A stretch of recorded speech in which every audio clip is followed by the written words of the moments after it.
তো ওয়েলকাম বন্ধুরা, jobs news RM YouTube চ্যানেলে। তো এসএসএফ এর তরফ থেকে তোমাদের কিন্তু একটি নতুন ভ্যাকেন্সির নোটিফিকেশান রিলিজ করা হয়েছে এবং তোমাদের কিন্তু এখানে আবেদনও অলরেডি স্টার্ট হয়ে গেছে। তো তোমাদের কিন্তু এখানে এসএসএফে কনস্টেবল টেটসম্যান পোস্টে নিয়োগ করা হচ্ছে এবং আবেদন করার জন্য তোমাদের কিন্তু এখানে শুধুমাত্র কিন্তু মাধ্যমিক পাস চাওয়া হয়েছে। তো তোমরা এখানে কারা কারা আবেদন করতে পারবে, আবেদন করার পর তোমাদের এখানে সিলেকশন কয়টি ধাপে করানো হবে, আবেদন করার জন্য লাস্ট ডেট কি দেওয়া হয়েছে, রানিং তোমাদের এখানে কত কিলোমিটার করতে হবে, এক্সামের প্যাটার্ন কি দেওয়া হয়েছে, আবেদন মূল্য কত টাকা পেমেন্ট করতে হবে। তো অফিসিয়ালি নোটিফিকেশন অনুযায়ী সমস্ত রকমের ডিটেলস আলোচনা করব। তো দেখো, আমরা কিন্তু এখানে তোমাদের অফিসিয়ালি যে নোটিফিকেশন সেটি কিন্তু আমরা এখানে ওপেন করে নিয়েছি। সবার উপরে দেখো, তোমাদের কিন্তু এখানে বলা হয়েছে এসএসএফ এ তোমাদের নিয়োগ করা হচ্ছে ministry of home affairs, government of India. নিচে বলা হয়েছে recruitment for the post of constable barber and এখানে বলা হয়েছে কনস্টেবল ওয়াশারম্যান পোস্টে কিন্তু তোমাদের নিয়োগ করা হচ্ছে এসএসএফ এ। এরপর নিচে বলা হয়েছে online applications are invited from eligible male Indian citizen only. তো তোমরা যারা শুধুমাত্র ছেলেরা রয়েছো তারাই কিন্তু এখানে আবেদন করতে পারবে, মেয়েরা কিন্তু এখানে আবেদন করতে পারবে না। এরপর এখানে বলা হয়েছে for filling up following vacancies to the post of constable barber and washerman general central service group C non gazetted non ministerial on temporary basis likely to be permanent in SSF.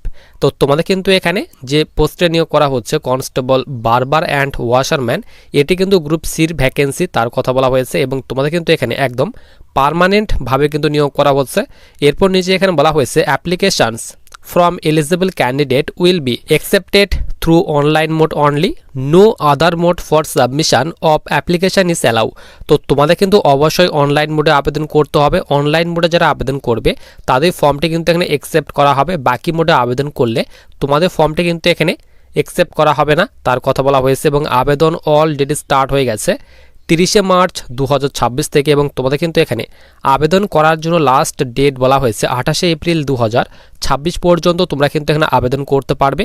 নিচে vacancy details এখানে তোমাদের দিয়ে দেওয়া হয়েছে। তো তোমাদের কিন্তু এখানে কনস্টেবল বারবার পোস্টে টোটাল কিন্তু এখানে 3টি ভ্যাকেন্সি দেওয়া হয়েছে এবং কনস্টেবল ওয়াশারম্যান পোস্টে টোটাল 7টি ভ্যাকেন্সি দেওয়া হয়েছে এবং তোমাদের কিন্তু এখানে ক্যাটাগরি ওয়াইজ ভ্যাকেন্সি ভাগ করে দেওয়া হয়েছে। ইউআর, এসসি, এসটি, ওবিসি এবং ইডাব্লিউএসদের জন্য ভ্যাকেন্সি কিন্তু এখানে ভাগ করে দেওয়া হয়েছে এবং নিচে তোমাদের এখানে নোট দিয়ে বলা হয়েছে তোমাদের যে ভ্যাকেন্সিটি সেটি কিন্তু টেন্টেটিভ ভ্যাকেন্সি দেওয়া হয়েছে, পরে কিন্তু তোমাদের ভ্যাকেন্সিটি বাড়ার কিন্তু সম্ভাবনা রয়েছে এবং 10% ভ্যাকেন্সি কিন্তু এখানে এক্স সার্ভিস ম্যানদের জন্য কিন্তু এখানে রিজার্ভ কিন্তু করা হয়েছে।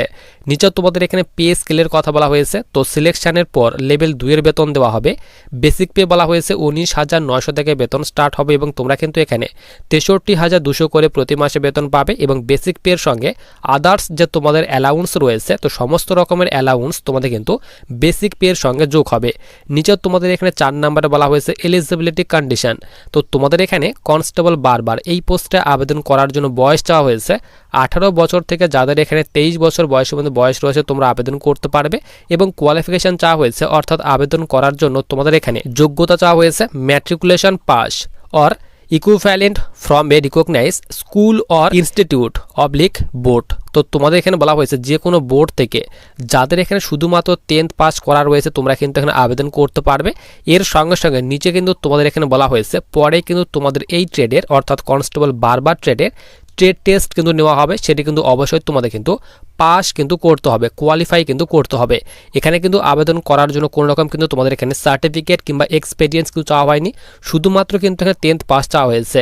এবং কনস্টেবল ওয়াশারম্যান পোস্টের জন্য সেম কিন্তু 18 বছর থেকে 23 বছর চাওয়া হয়েছে এবং শুধুমাত্র মাধ্যমিক পাস চাওয়া হয়েছে। তো যাদের এখানে শুধুমাত্র মাধ্যমিক পাস করা রয়েছে তোমরা কিন্তু এই 2টি পোস্টের মধ্যে যে কোনো একটি পোস্টে তোমাদের আবেদন করতে হবে। তো তোমরা কিন্তু এখানে 10th পাস করা থাকলে কিন্তু এখানে আবেদন করতে পারবে। এরপর সবার নিচে আমরা এখানে চলে আসি। তো নিচে তোমাদের এখানে বয়সের ছাড় দেওয়া হয়েছে। তো তোমরা যারা এসসি ক্যাটাগরি স্টুডেন্ট রয়েছো 5 বছর পর্যন্ত বয়সের ছাড় পাবে এবং ওবিসিরা তোমরা কিন্তু এখানে 3 বছর পর্যন্ত বয়সের ছাড় কিন্তু পেয়ে যাবে। এরপর সবার নিচে তোমাদের এখানে বলা হয়েছে তোমাদের যে পিএসটি অর্থাৎ ফিজিক্যাল স্ট্যান্ডার্ড টেস্টের কথা বলা হয়েছে। তো হাইট এখানে বলা হয়েছে দেখো কনস্টেবল বারবার অ্যান্ড ওয়াশারম্যান পোস্টের জন্য 170 সেন্টিমিটার তোমাদের হাইট হতে হবে এবং তোমাদের কিন্তু এখানে হাইটের ছাড় দেওয়া হয়েছে। তোমরা যারা এখানে গারোয়ালি, কুমায়ুনি, গোর্খা, ডোগরা, মারাঠাস অ্যান্ড এখানে বলা হয়েছে candidate belonging to the state of Assam, Himachal Pradesh, এরপর এখানে বলা হয়েছে কাশ্মীর রিজন, ইউটি তোমাদের এখানে বলা হয়েছে জম্মু কাশ্মীর। তো এই সব স্টেট কিংবা ইউটি থেকে হয়ে থাকলে তোমাদের কিন্তু এখানে 165 সেন্টিমিটার হাইট চাওয়া হয়েছে। এবং তোমরা যারা নর্থ ইস্টার্ন স্টেট থেকে রয়েছো এখানে বলা হয়েছে, দেখো এখানে বলা হয়েছে অরুণাচল প্রদেশ, মণিপুর, মেঘালয়া, মিজোরাম, এরপরে এখানে বলা হয়েছে নাগাল্যান্ড, সিকিম অ্যান্ড ত্রিপুরা থেকে তোমরা যারা রয়েছো তো তাদের ক্ষেত্রে কিন্তু এখানে 162.5 সেন্টিমিটার কিন্তু হাইট চাওয়া হয়েছে। এবং হিল এরিয়া থেকে হয়ে থাকলে এসটি যারা রয়েছো তো তাদের ক্ষেত্রে নিচে এখানে তোমাদের হাইটের ডিটেলস ভাগ করে দেওয়া হয়েছে। এরপর চেস্ট, তো চেস্ট কিন্তু এখানে তোমরা যারা জেনারেল স্টুডেন্ট রয়েছো তো তাদের ক্ষেত্রে 80 সেন্টিমিটার তোমাদের চেস্ট হতে হবে, 5 সেন্টিমিটার এক্সপেনশন করতে হবে, অর্থাৎ 80 থেকে 85 সেন্টিমিটার তোমাদের কিন্তু চেস্ট কিন্তু করতে হবে।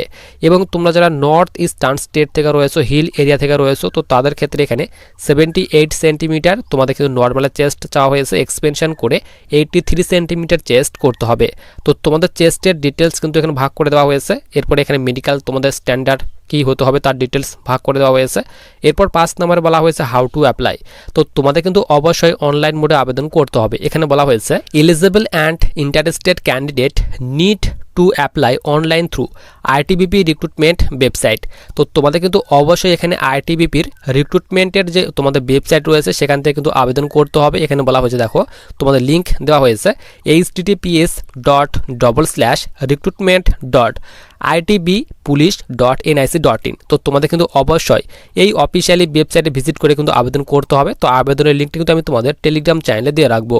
নিচে তোমাদের এখানে অ্যাপ্লিকেশন ফির কথা বলা হয়েছে। তো তোমরা যারা এখানে general UR OBC category student রয়েছে তোমাদের কিন্তু এখানে 100 টাকা আবেদন মূল্য পেমেন্ট করতে হবে। এবং এসসি এক্স সার্ভিসম্যান কিংবা যারা এসটি ক্যাটাগরি স্টুডেন্ট রয়েছে তো তাদের ক্ষেত্রে এখানে কোনো রকম কিন্তু আবেদন মূল্য কিন্তু পেমেন্ট করতে হবে না, তোমরা কিন্তু এখানে ফ্রিতে কিন্তু আবেদন করতে পারবে। নিচে সিলেকশন প্রসেস বলা হয়েছে। তো প্রথমে তোমাদের কিন্তু এখানে পিটিপিএসটি হাইট চেস্ট কিন্তু মেজারমেন্ট করা হবে। এরপর নিচে তোমাদের এখানে যে পিইটি নেওয়া হবে তো ফার্স্ট ফেজে অর্থাৎ তোমাদের প্রথমে কিন্তু মাঠ নেওয়া হবে।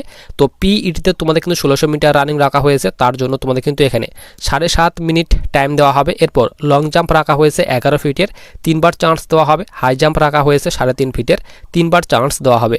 এবং তোমাদের এখানে বলা হয়েছে no marks will be awarded for this test and PET shall be, এখানে বলা হয়েছে কোয়ালিফাইং ইন নেচার। তো তোমাদের কিন্তু অবশ্যই পিইটি অর্থাৎ ফিজিক্যাল এফিসিয়েন্সি টেস্ট এটি কিন্তু কোয়ালিফাই করতে হবে। এখানে কিন্তু তোমাদের কোনো রকম কিন্তু মার্কস কিন্তু দেওয়া হবে না। এরপর তোমাদের পিএসটি অর্থাৎ ফিজিক্যাল স্ট্যান্ডার্ড টেস্টের কথা বলা হয়েছে। তো পিইটির পর তোমাদের পিএসটি নেওয়া হবে। তারপর যারা পিএসটি পাস করবে তো তাদের কিন্তু সেকেন্ড ফেজে তোমাদের কিন্তু রিটেন এক্সাম নেওয়া হবে। 50 নম্বরের মধ্যে তোমাদের রিটেন এক্সাম নেওয়া হবে। তো রিটেন এক্সাম প্যাটার্ন নিচে এখানে ভাগ করে দেওয়া হয়েছে। তো দেখো এখানে বলা হয়েছে 1 number subject general awareness oblique general knowledge থেকে 15টি কোশ্চেন থাকবে 15 নম্বরের।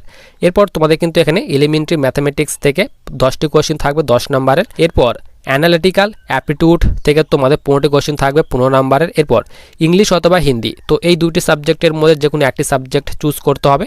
তো ইংলিশ অথবা হিন্দি থেকে তোমাদের 10টি কোশ্চেন থাকবে 10 নম্বরের। তো টোটাল 50টি কোশ্চেন থাকবে, 50 নম্বরের মধ্যে পরীক্ষায় নেওয়া হবে এবং 1 ঘন্টা তোমাদের কিন্তু টোটাল কিন্তু টাইম দেওয়া হবে। এরপর সবার নিচে আমরা এখানে চলে আসি। তো তোমাদের যে অ্যান্সার কি রয়েছে অর্থাৎ এক্সামের পর যে তোমাদের আনসার কি প্রকাশ করা হবে সেটি কিন্তু তোমরা আইটিবিপির অফিসিয়ালি পোর্টাল থেকে কিন্তু ডাউনলোড করতে পারবে। তারপর নিচে তোমাদের এখানে যে মিনিমাম কোয়ালিফাইং মার্কস সেই কোয়ালিফাইং মার্কসের কথা ভাগ করে দেওয়া হয়েছে। তো তারপর রিটেন এক্সাম যারা পাস করবে তো তাদের কিন্তু থার্ড ফেজে তোমাদের কিন্তু ট্রেড টেস্ট নেওয়া হবে। 50 নম্বরের মধ্যে তোমাদের ট্রেড টেস্ট নেওয়া হবে। তো তোমরা যারা এখানে বারবার ট্রেডে আবেদন করবে তো রিটেন এক্সাম পাস করার পর তোমাদের ট্রেড টেস্টে বলা হয়েছে এখানে hair cutting of various type থেকে 20 নাম্বার থাকবে। এরপর বডি অবলিক হেড মাসাজ থেকে তোমাদের 15 নাম্বার থাকবে। এরপর এখানে তোমাদের tools and machine used in the trade work, তো এই সব থেকে তোমাদের 15 নাম্বার থাকবে। তো টোটাল কিন্তু তোমাদের 50 নাম্বারের মধ্যে ট্রেড টেস্ট নেওয়া হবে এবং এখানে ওয়াশারম্যানের তোমাদের ট্রেড টেস্ট এখানে ভাগ করে দেওয়া হয়েছে। তো ট্রেড টেস্ট পাস করার পর তোমাদের মেরিট প্রকাশ করা হবে। তো সেই মেরিটে যাদের নাম থাকবে তো তাদের কিন্তু ডকুমেন্ট ভেরিফিকেশনের জন্য তোমরা ডাকা হবে। তারপর কিন্তু তোমাদের এখানে যে ডিএমই অর্থাৎ ডিটেল মেডিকেল এক্সাম সেই ডিএমই, তারপর আরএমই অর্থাৎ রিভিউ মেডিকেল এক্সাম নেওয়া হবে। তারপর কিন্তু তোমাদের এখানে ফাইনাল কিন্তু মেরিট কিন্তু প্রকাশ করা হবে। তো তোমরা কিন্তু এখানে অল ওভার ইন্ডিয়া থেকে সকলেই কিন্তু আবেদন করতে পারবে। আবেদন অলরেডি অলরেডি স্টার্ট হয়ে গেছে। 28 এপ্রিল 2026 পর্যন্ত আবেদন করতে পারবে। তো তোমরা যারা এখানে আবেদন করার জন্য যোগ্য রয়েছে অবশ্যই কিন্তু আবেদন করতে পারবে। শুধুমাত্র মাধ্যমিক পাস চাওয়া হয়েছে। তো তোমরা যারা আবেদন করতে চাও তো আবেদনের লিঙ্কটি কিন্তু আমি তোমাদের টেলিগ্রাম চ্যানেলে দিয়ে রাখবো এবং টেলিগ্রাম চ্যানেলের লিঙ্ক কিন্তু ভিডিওর ডেসক্রিপশন বক্সে দেওয়া রয়েছে।